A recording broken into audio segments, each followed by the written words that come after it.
চশমা museum, a house of world class, জলট্যাক মোড়, বহরমপুর মডার্ন হোটেলের সামনে। নিয়োগ দুর্নীতি মামলায় জামিনে ঘরে ফিরলেন জীবন কৃষ্ণ সাহা। ফিরে বললেন সত্যের জয় হয়েছে, আগামী দিনে উন্নয়ন করতে চায়। ১৩ মাস পর বড়ুয়ায় ফিরে এসেছেন বিধায়ক জীবন কৃষ্ণ সাহা। মুর্শিদাবাদ জেলার ৬৭ নম্বর বড়ুয়া বিধানসভার বিধায়ক তিনি। বিধায়ককে পেয়ে উচ্ছ্বাসিত হয়ে তৃণমূল বিধায়ককে সংবর্ধনা দিলেন ব্লক তৃণমূল কংগ্রেসের যুব সভাপতি, শ্রমিক সংগঠনের সভাপতি ও ব্লক এবং অঞ্চল স্তরের নেতৃত্বরা।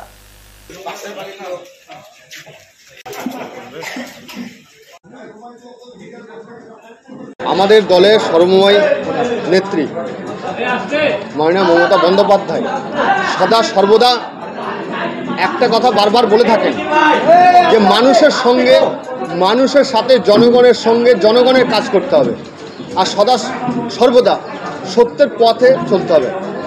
আমি একটা কথাই বলতে চাই যে এখানে সত্যের জয় হয়েছে।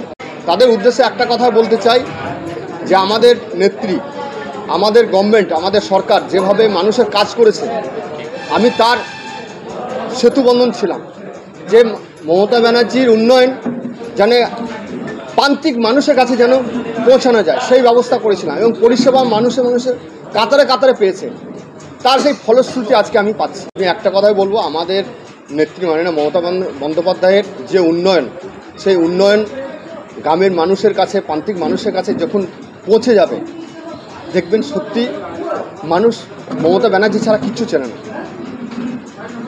এইটাই আমার কাজ, যে টোটাল যে প্রকল্পগুলো আছে প্রত্যেকটা মানুষ যেন তার পরিষেবা যেন পায়। না কেউ ছড়িয়ে ছিটিয়ে যায়নি, সবাই আছে, সবাই তৃণমূল দলই করে। আমরা একসঙ্গে গুছিয়ে আমরা পার্টি করি।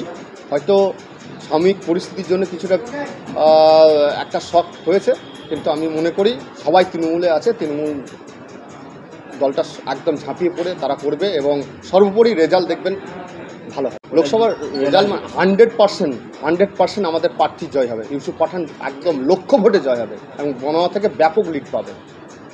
একটাই কারণ, উন্নয়ন, মমতা ব্যানার্জির উন্নয়ন। এই উন্নয়ন কোনো গভর্নমেন্ট করেনি আজ পর্যন্ত। যারা বিজেপি করছে, দেখান তো বনগাঁ ব্লকে কোনো বিজেপির প্রকল্প এসছে?